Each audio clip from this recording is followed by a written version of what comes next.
Welcome home Pedias, ketemu lagi dengan Kanidia. Kanidia balik lagi di section bebas belajar bareng Pedias. Dan kali ini Kanidia mau ngelanjutin pembahasan tentang produk domestik bruto atau gross domestic product. Dan Kanidia juga mau ngucapin terima kasih banget buat kalian yang udah subscribe. Ya, dengan tekan tombol subscribe kalian memberikan dukungan yang sangat besar buat Kanidia. Di like dan di share juga video ini jika dirasa bermanfaat buat kalian. Ayo kita langsung mulai aja. Di video Kanidia sebelumnya kita udah bahas tentang pendapatan nasional kan ya. Nah, salah satu komponen pendapatan nasional yang Kanidia bisa bilang sangat basic itu adalah gross domestic product. Sebasic apa sih Kak gross domestic product atau sepenting apa? Jadi biasanya nih ya, negara kalau misalnya pengen pamer-pameran, negaraku lebih bagus daripada negara kamu, itu yang digunakan adalah pendekatan GDP. Salah satu indikatornya, jadi penting banget untuk mencari tahu nilai GDP atau PDB ya, produk domestik bruto suatu negara. Nah, ternyata di dunia ini itu ada 3 pendekatan ya, 3 metode yang bisa dipakai untuk bisa menentukan ini loh nilai GDP kita. Nah, Indonesia sendiri nggak pakai 3 pendekatan itu sekaligus, kita cuma pakai 2 di antaranya ya. Untuk badan yang menghitung nilai dari GDP Indonesia atau PDB Indonesia itu dihitung langsung oleh Badan Pusat Statistik ya. Jadi kalau kalian pengen mencari tahu berapa sih GDP Indonesia tahun 2019, 2018 atau tahun-tahun sebelumnya, cukup datangi kantor Badan Pusat Statistik yang ada di dekat rumah kalian. Nah, gross domestic product itu adalah ukuran yang digunakan secara nasional. Jadi satu Indonesia nih. Jadi kalau misalnya kita lagi cerita PDB Indonesia, ini kan istilah lainnya adalah PDB kan ya, produk domestik bruto. Kalau kita cerita PDB Indonesia berarti semua penghasilan yang dihasilkan oleh semua orang yang ada tinggal di satu Indonesia. Nah, kalau misalnya kita lagi pengen cerita lebih spesifik nih Kak, kalau di Indonesia yang lebih kaya atau yang paling banyak sumbangannya yang mana Kak? Nah, kita bisa lihat dari ada yang dinamakan GDP provinsi. Jadi nggak cuma nasional Indonesia tapi juga ada kok PDB untuk masing-masing provinsi. Bahkan di tingkat yang lebih bawah lagi, kabupaten kota juga ada. Jadi kalau kalian pengen mencari tahu nilai dari PDB kabupaten kota kalian, harusnya sih datanya udah ada tercover di data yang dikeluarkan oleh Badan Pusat Statistik. Untuk sekarang mungkin udah kelar sih 2019. Nggak tahu sih. Kalian boleh cek langsung ke Badan Pusat Statistik. Oke? Nah, tadi kan dia udah sebut kalau misalnya pengen mencari nilai GDP atau PDB, kan dia pakai istilah PDB aja ya, lebih Indonesia. Nah, kita bisa menggunakan 3 pendekatan ya. Jadi ada 3 pendekatan yang bisa kita pakai. 1, 2, dan 3. Kita pakai pendekatan yang bisa dibilang kan dia rasa sih paling terkenal ya. Jadi ini adalah pendekatan pengeluaran. Kalau dalam bahasa Inggris diistilahin expenditure approach. Pendekatan pengeluaran ya. Expenditure approach. Nah, untuk PDB sendiri bisa diistilahin dengan huruf Y juga ya. Jadi ada yang pakai istilah PDB, ada juga pakai istilah Y. Yang lebih benar yang mana Kak? Dua-duanya benar ya. Nah, gimana rumus kalau pengen mencari nilai PDB kita kalau menggunakan pendekatan pengeluaran Kak? Ya, sebenarnya ada rumusnya ya. Jadi ini adalah C, I, lalu ada G, lalu ada X, lalu kurang M. Nah, kali dia pernah dengar ada yang sebut katanya ini adalah cicak ingin gaya X-Men. Ya, kalau kalian pengen ingat versi itu boleh, silakan ya, cicak ingin gaya X-Men ya. Nah, apaan tuh Kak? C, I, G, X sampai M. Ya, jadi kita akan bahas satu persatu. C di ekonomi untuk di sini ya, itu adalah singkatan dari consumption alias konsumsi. Jadi kita harus tahu nilai konsumsi yang dilakukan oleh satu negara ya, bukan cuma satu rumah tangga doang. Nah, I besar ini adalah investasi yang dilakukan oleh pengusaha ya. Lalu G ini adalah pengeluaran pemerintah, government expenditure. Kan dia udah pernah bilang di ekonomi kita cenderung membuat singkatan itu adalah singkatan dari huruf pertama dalam bahasa Inggris. Jadi kalau di Indonesia ini enggak nyambung. C kok konsumsi, harusnya K dong Kak. Enggak ya, jadi C itu adalah consumption dalam bahasa Inggris, makanya dia pakai C. Sementara investasi kalau di Inggris kan itu jadi investment, makanya hurufnya I gede. Kalau pengeluaran pemerintah itu government expenditure, makanya hurufnya G. kayak gitu ya. Nah sementara ada lagi yang satu merupakan X dan yang kedua adalah M. Bisa tebak X dan M itu apa? Iya, X adalah ekspor dan M adalah impor. Jadi cara menghitungnya gimana kak? Dijumlahin aja, C tambah I tambah G tambah X tambah M. Kalau dalam prakteknya di soal-soal gimana kak? Kita cuma dikasih data doang. Ini adalah data Indonesia selama 1 tahun. Konsumsi kita segini, investasi kita segini. Cuma biasanya diselip beberapa data-data lain sebagai pengecoh. Tinggal dijumlah dan dikurangin doang gitu ya. Bahkan kita cuma nguranginnya di bagian X kurang M doang ya. Nah, X dan M itu sebenarnya adalah bisa diistilahin juga dengan istilah NX. NX itu adalah net export atau biasanya disebut ekspor bersih. Jadi kalau misalnya kalian ketemu di buku-buku istilahnya CI tambah G tambah NX, nah itu juga nggak salah karena NX itu sebenarnya adalah X dikurang M, kayak gitu. Nah, Indonesia sendiri menggunakan pendekatan ini salah satunya ya. Jadi kita menggunakan pendekatan pengeluaran salah satunya. Nah, selain pengeluaran pasti ada yang dinamakan pendekatan penerimaan dong ya. Penerimaan. Kalau dalam bahasa Inggris disebutnya income approach. Nah, gimana Kak menghitung pendekatan PDB menggunakan pendekatan penerimaan? PDB menggunakan pendekatan penerimaan sebenarnya lebih rendah, lebih simpel lagi ya. WRIP. Nah, P-nya ada 2 versi, ada yang pakai P biasa, ada yang pakai V. Yang benar yang mana Kak? Dua-duanya ya. Nah, sekarang kita mau kenalan lagi apaan tuh W, R, dan I serta P. Nah, sekali lagi ini adalah singkatan dari bahasa Inggris ya. W itu adalah singkatan dari wage yang kemudian diistilahin upah ya. Lalu kalau R adalah rent alias sewa, lalu I adalah interest. Nah, ini ada bedanya ya. Yang ini I kecil dan ini adalah I besar. Kalau di ekonomi udah paten, I besar punya investasi, I kecil punya suku bunga. Punya bunga ya, interest ya.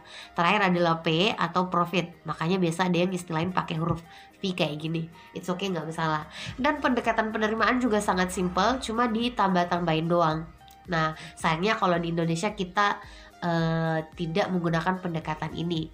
BTW, kenapa dikatakan sebagai pendekatan penerimaan? Karena ini adalah penerimaan yang diterima oleh mereka yang memiliki faktor produksi alias input. Kayak gitu ya. Nah, satu lagi pendekatan yang bisa digunakan untuk menghitung nilai PDB suatu negara, itu menggunakan pendekatan produksi.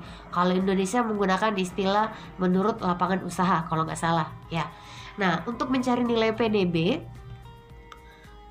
versi pendekatan produksi itu ada 2 rumus sih, kita bisa pakai 2 rumus ya. Jadi rumus pertama itu adalah PDB-nya bisa menggunakan jumlah semua nilai tambah masing-masing industri. Gimana cara menghitung nilai tambah Kak? Nilai tambah itu rumusnya adalah nilai output dikurang nilai input. Apaan tuh Kak nilai output dan nilai input? Ntar kan dia kasih contoh biar kalian bisa lebih paham langsung. Nah, tapi kalian juga bisa menghitung PDB menggunakan pendekatan produksi itu hanya dengan melihat nilai akhir dari barang akhir.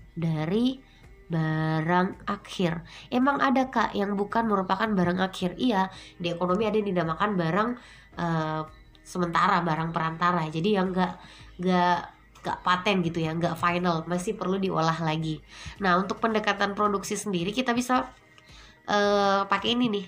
Contohnya ya, kan dia kasih contoh. Jadi misalnya kita pengen menjual pakaian. Nah, pakaian itu sendiri sampai dia ready untuk dijual sebenarnya melalui banyak industri.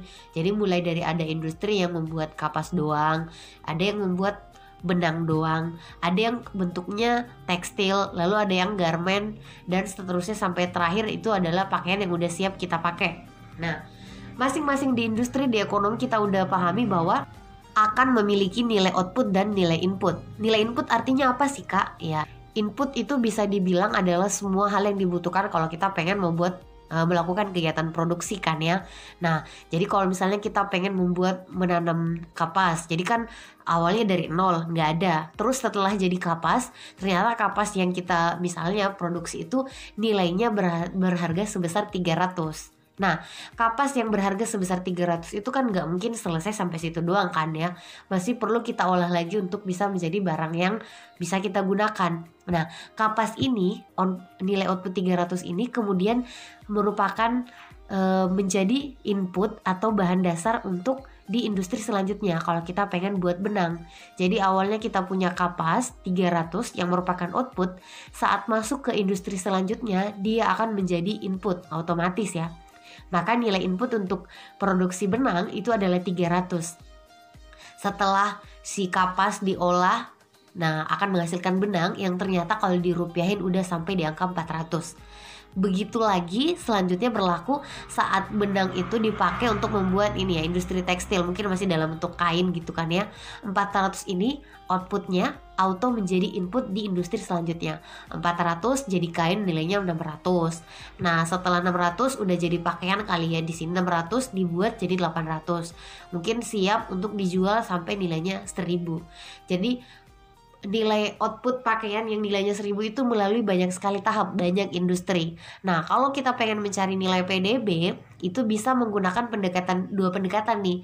Kita bisa menggunakan penjumlahan nilai tambah masing-masing industri. Kita punya ada 1, 2, 3, 4, 5 industri, dijumlahin aja semua nilai tambahnya, atau sekalian ngambil nilai akhir dari barang akhir. Nah, kita pakai cara yang pertama dulu nih. Jumlah nilai tambah masing-masing industri. Berarti kita harus tahu dong nilai tambah masing-masing ini ya. Berarti ada 5 kali. Nah, mencari nilai tambah tadi udah disebut noni ya. Jadi nilai output dikurang nilai input. Berarti kalau misalnya kandidatnya ini berapa dong? Iya, 300 kurang 100 0 ya. 300 kurang 0 pasti 300. Sementara ini 400 kurang 300 adalah 100. Kalau yang ini adalah 200. Yang ini berapa nih? Iya, 200. Kalau yang ini sama 200. Jadi dikurang aja ya, output kurang input. Nah, kalau pengen mencari PDB, nggak boleh mengambil salah satu nilai tambah, tapi harus menjumlahkan semua. Jadi ada 5 industri, mesti kita jumlahin semua nih. Ayo kita jumlahin, dijumlah aja 300, 100, dan seterusnya. Ntar bakal dapat angka berapa? Iya, 1000. Jadi versi penjumlahan dari nilai tambah PDB kita harusnya nilainya 1000 kan ya. Nah, terus kalau pakai pendekatan kedua gimana Kak? Nilai akhir dari barang akhir. Barang akhir kita adalah apa? Iya, barang akhir kita adalah pakaian. Nah, nilai akhir dari pakaian berapa? Iya, udah kelihatan nilainya 1000. Sama nggak? Sama. Jadi kalau kalian menggunakan pendekatan ini dengan baik, nilainya pasti sama. Mau pakai pendekatan menjumlahkan nilai tambah semua atau pakai nilai akhir dari barang akhir. Karena dia sendiri sih sebaiknya kalau bisa menggunakan pendekatan nilai tambah. Karena kalau nilai tambah udah pasti pas. Takutnya barang ini bukan merupakan barang akhir. Misalnya jadi pengecoh kan ya. Tapi kalau simpelnya dan udah jelas banget, ini udah barang akhir, kita bisa pakai nilai langsung yang ini 1000 ini. Bisa cocok untuk menghemat waktu kalau misalnya lagi mengerjain soal ujian yang durasi pengerjaannya nggak lama kayak gitu. Nah, apalagi sih Kak esensi dari kalau misalnya kita udah mengetahui nilai PDB suatu negara, ya BDW Indonesia menggunakan pendekatan ini ya, pengeluaran dan produksi. Nah, kalau misalnya kita udah mengetahui nilai PDB suatu negara itu gimana dong Kak? Manfaatnya apa? Kan ini udah sebut tadi kita bisa bahan sebagai komparasi, ajang perbandingan ya. Negara itu jauh lebih kaya dibandingkan negara ini. Itu bisa, tapi kalau yang paling basic sebenarnya kita bisa menentukan berapa sih nilai pertumbuhan ekonomi suatu negara. Atau kalau misalnya kita lagi cerita pertumbuhan ekonomi provinsi ya, berarti menggunakan PDRB istilahnya ya. Kalau Indonesia pakai PDRB, Produk Domestik Regional Bruto. Jadi kalau ada R, ya tadi ini PDB, kalau daerah itu PDRB. R berarti regional. Regional bisa 2 ya, provinsi atau kabupaten kota. Nah, kalau pengen mencari pertumbuhan ekonomi yang misalnya berapa persen, 5%, kurang dari 5 atau di atas 5, itu kita bisa menggunakan rumusnya adalah seperti ini. Kita bisa menggunakan PDB yang tahun sekarang, PDB tahun sekarang misalnya tahun N ya, kan dia sebut N, lalu kita kurangi dengan PNB sih, PDB ya, sorry. PDB tahun N, lalu kita kurangi dengan PDB tahun N kurang 1. Jadi misalnya ini adalah 2019, berarti ini adalah 2018 ya. Lalu kita bagi lagi dengan PDB tahun 2000 sebelumnya, misalnya 2018. Lalu gimana Kak? ya kita kali dengan 100 kayak gitu. Nah, contohnya gimana Kak? Misalnya nih, kita dikasih tahu PDB 2019 itu nilainya adalah 108 gitu ya. Nah, terus PDB 2018 tahun sebelumnya ternyata cuma 100. Kalau ada yang nanya berapa pertumbuhan ekonomi Indonesia misalnya di tahun 2019, ya mudah banget ya jawabannya ya. Jadi kita udah tahu konsepnya tadi gimana?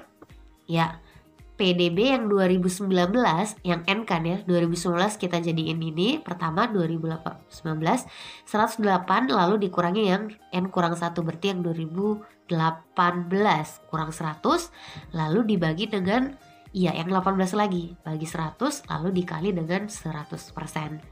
Nah, kalau kalian kali langsung ini bisa jadi angkanya malah aneh ya. Jadi tips dari Kanidia yang pertama, persen yang ada di sini gak usah kalian operasin kalau misalnya kalian pakai kalkulator, tetap ditulis aja. Jadi kalian cuma beroperasi di sini dulu nih pastinya ya, yang dikurang dulu ya. Jadi 108 dulu kalian kurangkan dengan si 100. Ntar bakal berapa? Iya, bakal dapat 8 kan ya. Setelah itu kalian bisa kali dengan 100. Lalu dibagi dengan 100, ntar bakal dapat 8. Persennya Kak ditulis aja, ikut aja. Jadi nggak usah dikali lagi, karena kalau kalian kali lagi angkanya bakal aneh. Sementara kalau kita bicara pendapatan pertumbuhan ekonomi itu ukurannya biasanya dalam bentuk persen kayak gitu. Jadi langsung aja persennya dipindahin aja kayak gitu. Nah, satu lagi, ini sebelum Kanidia lupa juga ya. Jadi PDB dalam ukurannya, kalau kalian main ke BPS tadi ya, Badan Pusat Statistik, itu BPS bakal melahirkan dua pendekatan PDB Indonesia menggunakan harga berlaku. Kan dia tulis di sini aja biar lebih jelas ya. Kalau kita main ke BPS, PDB itu dirilis menggunakan dua pendekatan ya. Kalian bisa ketemu ada yang diistilahin PDB harga berlaku. Harga berlaku. Dan ini adalah PDB harga konstan. Nah, kalau di ekonomi sendiri sebenarnya harga berlaku itu biasanya diistilahin PDB nominal. Sementara ini adalah PDB real. Bedanya apa Kak? Nah, kalau kalian masih ingat kemarin kita udah sebut ya, PDB itu adalah sebenarnya kan nilai barang dan jasa yang kita hasilkan ya. Jadi kemarin kan dia bahasnya jumlah ya. Jumlah sebenarnya kalau kita lebih ini itu lebih tepatnya jumlahnya dalam bentuk rupiah ya. Jadi bukan dalam bentuk 3 unit, 10 unit, tapi harus dirupiahkan. Nah, ternyata 3 unit atau 10 unit ini dalam merupiahkan itu ada dua versi. Kan harus dirupiahkan, berarti kita harus tahu dong harga dari barang yang kita mau rupiahkan itu. Nah, harga di ekonomi ternyata ada dua versi. Ada yang merupakan harga berlaku dan ada harga konstan. Maksud dari harga berlaku itu apa Kak? Harga yang dirasakan apa ya? Harga yang berlaku pada barang tersebut di tahun yang sama saat kita lagi menghitung nilai PDB. Jadi misalnya kayak gini nih, coki-coki di tahun 2020 harganya menjadi 1.500. Di 2020, jadi kalau misalnya kita pengen mencari PDB Indonesia dari nilai coki-coki, ya kita pakai harga 1.500 itu kalau menggunakan harga berlaku. Tapi ada yang dinamakan dengan istilah harga konstan. Harga konstan adalah harga yang dianggap itu nggak lagi mencerminkan nilai inflasi. Jadi harga yang lebih real menunjukkan nilai dari barang tersebut. Nah, ternyata setelah ditelusuri, coki-coki itu harganya harusnya nggak sampai 1.500, cukup harga 700 aja. Itu adalah harga yang dianggap harga paling normal. Nah, harga konstan itu adalah harga 700, sementara harga berlaku itu adalah 1.500. Nah, kira-kira beda nggak sih angkanya kalau misalnya kita mencari dari pendekatan PDB nominal dan real atau berlaku dan konstan? Ya, pasti beda lah ya. Nah, kecenderungannya yang bakal yang mana Kak? Nah, kita bisa melihat dari dua kondisi. Kalau misalnya lagi terjadi inflasi, dan memang sih kan kecenderungannya lebih sering terjadi inflasi kan ya dibandingkan deflasi. Inflasi by the way adalah kenaikan harga barang secara umum dan terus menerus ya. Kalau terjadi inflasi, kecenderungannya adalah PDB nominal atau yang pakai harga berlaku, itu nilainya bakal jauh lebih gede daripada PDB real. Nah, ini berlaku sebaliknya nih. Kalau yang sebaliknya, yang ini real malah lebih gede daripada nominal. Tapi sekali lagi kan dia bisa bilang dalam kecenderungannya terjadi ya, banyak kan kasus terjadi inflasi ya. Makanya perhitungan PDB nominal biasanya jauh lebih gede daripada PDB real. Nah, kalau misalnya kita lagi cerita tentang pendapatan nasional, itu kan pakai nilai PDB Kak.